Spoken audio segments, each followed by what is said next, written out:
भयंकर कंट्रोवर्सी होने वाली है भैया।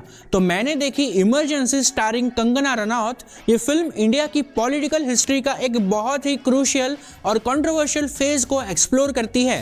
ये वैसे तो एक पॉलिटिकल ड्रामा फिल्म है जिसमें कंगना रनौत ने अपनी एक्टिंग के साथ साथ डायरेक्शन का भी काम किया है।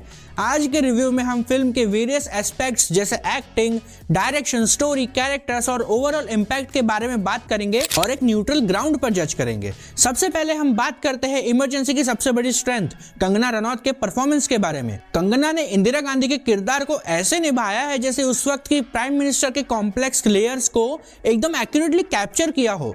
इंदिरा गांधी का रोल एक पॉलिटिकल फिगर होने के अलावा एक माँ, एक पत्नी, एक बेटी और एक स्ट्रॉन्ग लीडर के रूप में भी दिखाया गया है। कंगना ने इस रोल के हर एक फेज को फ्लॉलेसली एग्जीक्यूट किया है। उनकी बॉडी लैंग्वेज, उनकी डायलॉग डिलीवरी और हर एक इमोशन को दिखाने का तरीका, आप उनके एक्टिंग में पूरी तरह से खो जाओगे। काश ये बंदी एक्टिंग पर फोकस करती, पॉलिटिक्स पर नहीं। मैं ये कहना चाहता हूँ कि ये एक हाईली चैलेंजिंग रोल था और कंगना ने इसे अपनी एक्टिंग करियर के एक पिनेकल परफॉर्मेंस की तरह बना दिया है। अगर आपने थलाइवी देखी है तो आपको पता होगा कि कंगना ने जयललिता का रोल भी बहुत सही तरीके से निभाया था, लेकिन इमरजेंसी में उन्होंने अपने एक्टिंग स्किल्स को एक नए लेवल पर ले जाकर इंदिरा गांधी के कैरेक्टर को अब तक का सबसे बेहतरीन तरीके से पोर्ट्रे किया गया पॉलिटिकल कैरेक्टर बना दिया है। और ये भी याद रखिए, कंगना ने सिर्फ एक्टिंग नहीं की है, उन्होंने फिल्म का डायरेक्शन भी संभाला है। उनका डायरेक्शन इस फिल्म को एक पूरी तरह से एंगेजिंग और विजुअली इंप्रेसिव एक्सपीरियंस बना देता है। ये फिल्म इजीली डॉक्यूमेंट्री स्टाइल में घुस सकती थी, बट नहीं, फिल्म ने खुद को कमर्शियल रखने की पूरी कोशिश करी है। इमरजेंसी की कहानी दो पार्ट्स में बटी हुई है। पहला इमरजेंसी के पहले का और दूसरा इमरजेंसी के बाद का इंडिया। फिल्म की शुरुआत होती है इंदिरा गांधी के प्राइम मिनिस्टर बनने के पहले के इवेंट से। आपको ये समझने को मिलता है कि कैसे उन्होंने अपने पॉलिटिकल करियर को शेप दिया, किस तरह से उन्होंने पॉलिटिक्स में अपना एक पोजीशन बनाया और किस सर्कमस्टेंसेस से उन्हें प्राइम मिनिस्टर बना दिया गया। उनकी पॉलिटिकल आइडियोलॉजी, उनके एम्बिशंस, उनके डिसीजंस, ये सब एस्पेक्ट्स फिल्म में दिखाए गए हैं। ये फर्स्ट हाफ एक स्ट्रॉन्ग फाउंडेशन बनाता है फिल्म का और आपको इंदिरा गांधी के कैरेक्टर को समझने का मौका भी मिलता है। उसके बाद फिल्म का सेकेंड हाफ इमरजेंसी के दौरान की कहानी पे फोकस करता है। 1975 में जब इमरजेंसी डिक्लेयर करी गई थी तो देश में क्या कुछ हुआ वो आपको फिल्म में दिखाई गई चीजों के जरिए समझ में आता है। ऑपोजिशन लीडर्स को जेल में डाल दिया गया, मीडिया की फ्रीडम को कंप्लीटली रूइन कर दिया गया और पब्लिक को बिल्कुल अपनी आवाज उठाने का हक नहीं था।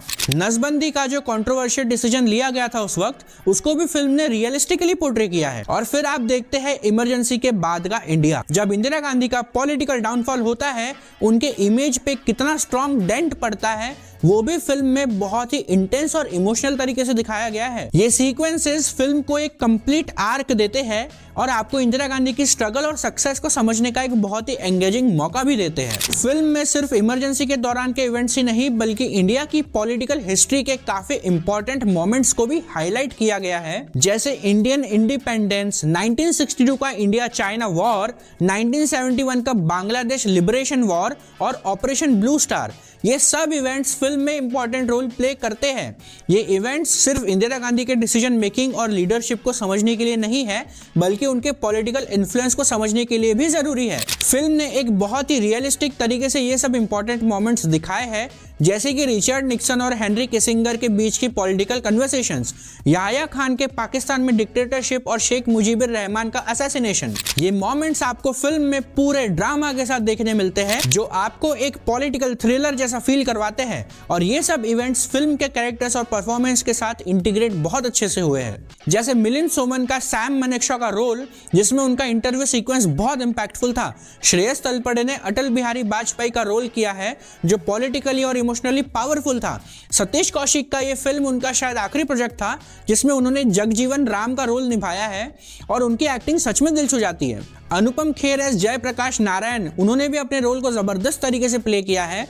विशक नायर ने संजय गांधी का रोल पोर्ट्रे किया है और वो भी काफी इंपैक्टफुल था और उनका परफॉर्मेंस मुझे सबसे ज्यादा पसंद आया। कंगना का डायरेक्शन फिल्म को एक पूरी तरह से सिनेमैटिक और पोएटिक टच देता है।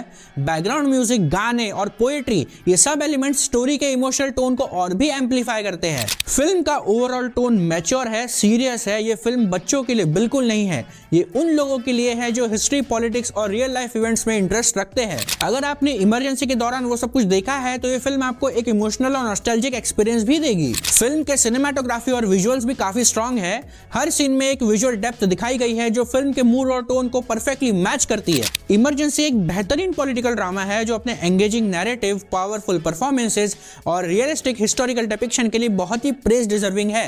कंगना रनौत ने एक्टिंग और डायरेक्शन दोनों में ही कमाल करके दिखाया है और उनकी फिल्म के साथ किया गया ये एफर्ट डिजर्विंग है ऑफ हाई एडमिरेशन। अगर आपको सीरियस सिनेमा, पॉलिटिकल हिस्ट्री और थॉट प्रोवोकिंग फिल्में पसंद है तो इमरजेंसी आपके लिए एक मस्ट वॉच है, और अगर आप अनभक्त हो तो फिर तो खुला देख सकते हो। फिल्म अपने सब्जेक्ट मैटर को पूरी तरह से हैंडल करती है और उसकी ऑनेस्ट पोर्ट्रेयल आपको सोचने पर मजबूर भी कर देती है। आपका क्या ओपिनियन है? अगर आपने ये फिल्म देखी है तो अपने थॉट्स कमेंट सेक्शन में जरूर शेयर करो, और हाँ, चैनल को सब्सक्राइब भी कर दो। मैं मिलता हूँ आपसे अगले वीडियो में, तब तक के लिए बाय।